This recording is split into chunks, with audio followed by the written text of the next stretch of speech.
Hello! Hey guys, I didn't even see you there. Hello, my most amazing art students. That's right. So welcome back, guys, on your first day of virtual school. I see John and Parker and Cameron and Maddie. Let's see, Jane. I can see Jane and Simone and Bradford. Wiseheart, I see you. Let's see, who else am I missing? August and Harper and even John. I don't even know you, Harper and John. I haven't even met you. My name is Mrs. Patterson and I am your art teacher, and we're hopefully gonna come together maybe on Wednesdays or whenever you have availability to come and see me virtually, and I'm gonna take some lessons so you can have some art time. Now, you don't have to watch me all the time. You don't have to watch me at all. But if you'd like a little break from your schoolwork and some little creativity, maybe you'd like to come and visit me. So I did want to show you some new things that I got this summer. Rainbow cup. It's quite fabulous. And you can see we have the rainbow motif, right? I even took my stool, it was kind of boring, and made it look like pencils. So we miss you here in the art room. But you know what? You're doing awesome things at home, and I know you're gonna have a fantastic time. So I wanted to get you started today with what everybody else is learning about in art, and that is the rainbow. You can't have art without color, right? And color is the most important thing. Now I'm noticing on my screen, everything is backwards, right? But I think you'll figure it out. But this is the word color, and you can see I have color wheels everywhere and rainbows everywhere.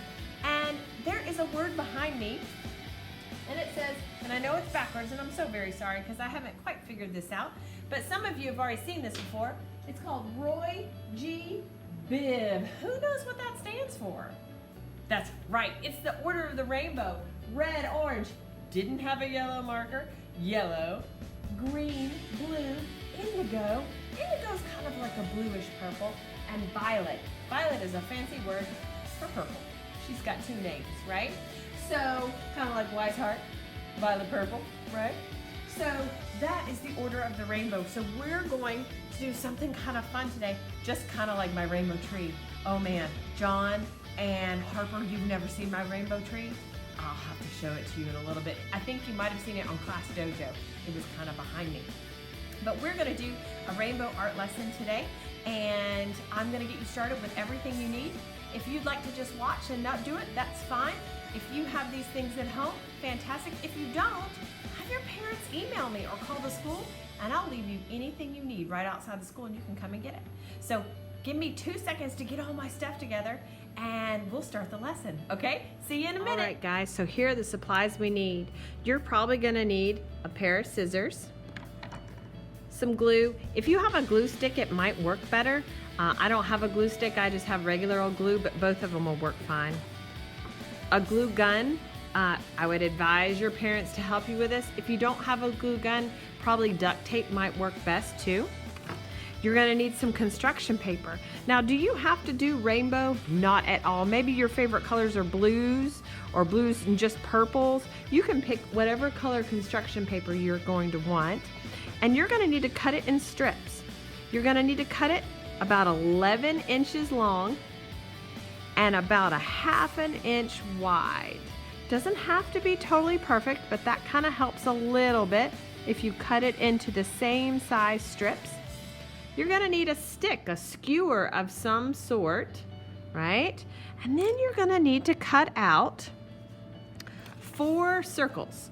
And those circles need to be about a ½ inch in diameter. I actually used my tape and traced the inside circle just like that, but they could be a little bit bigger. You can see I've already cut 3 of them out. I've got that one more to cut out. So these are your things you're gonna need: scissors, glue, construction paper, a skewer, and a hot glue gun. All right, we'll see you in a minute. So first thing you wanna do is trace your circles onto your construction paper, and then once you have it traced, go ahead and cut out all 4 of your circles. Now this is kind of hard. You can see my circle's not totally perfect, but get it close as you can. And then if you have a glue stick, like I said, glue sticks might work better. Okay, I'm gonna put a little glue on 2 circles, but you probably should only start with 1. And I'm gonna put 1 here. I'm gonna do 1 here. I'm going to put the next one here. I'm kind of making like a cross or a plus sign, making sure that they all have glue stuck on them, just like that. And then I think I might need a little bit more glue because I've covered it up. Put a little bit more glue on it. And then you're gonna fill in with your other ones, and they can sit right on top. They're gonna go right smack doodlies in, whoops, the center, like that. And I think I'm still gonna need more glue. Just a wee bit of glue right there. There you go, Mr. Glue. Just like that. Okay. Then you take your other circle, put some glue on it, and cover him up real nice. Give him a good little squishy poo. All right, and you're gonna let him dry for a little bit. And then you're gonna do the same thing with the other ones. That one's gonna be a little different. So hang on just a minute, let me let this dry, okay? And you're gonna do the same thing to the other side. So we'll end up looking kind of like a beach ball or a weird rainbow squash.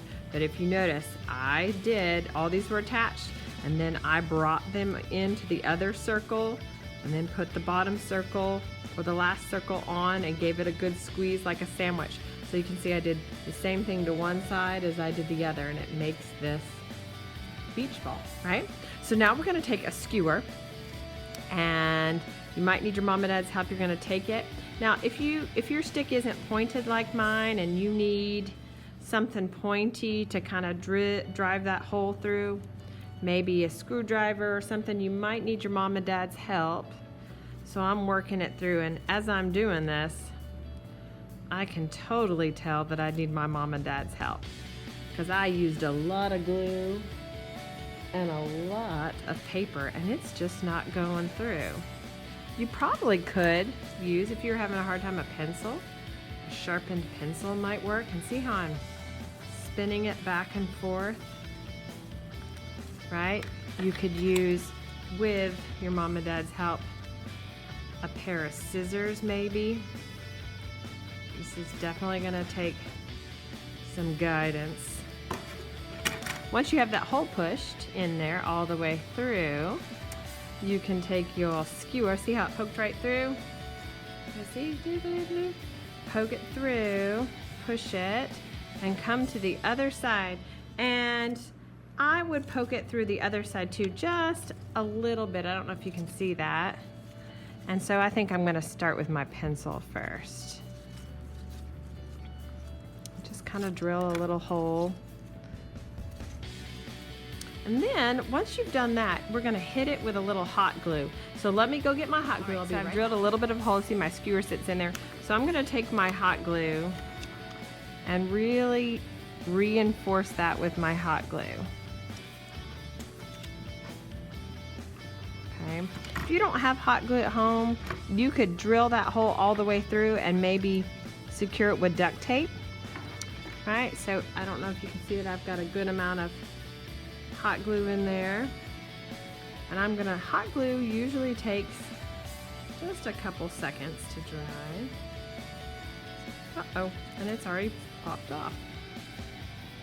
Here we go. There we go.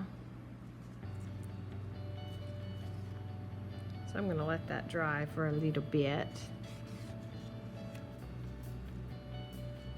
And look, if you see, I can already start to spin it. Isn't that neat?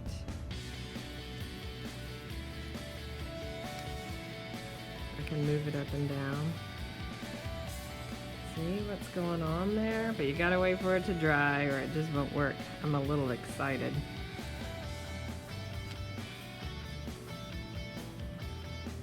Sometimes you have to blow on that hot glue.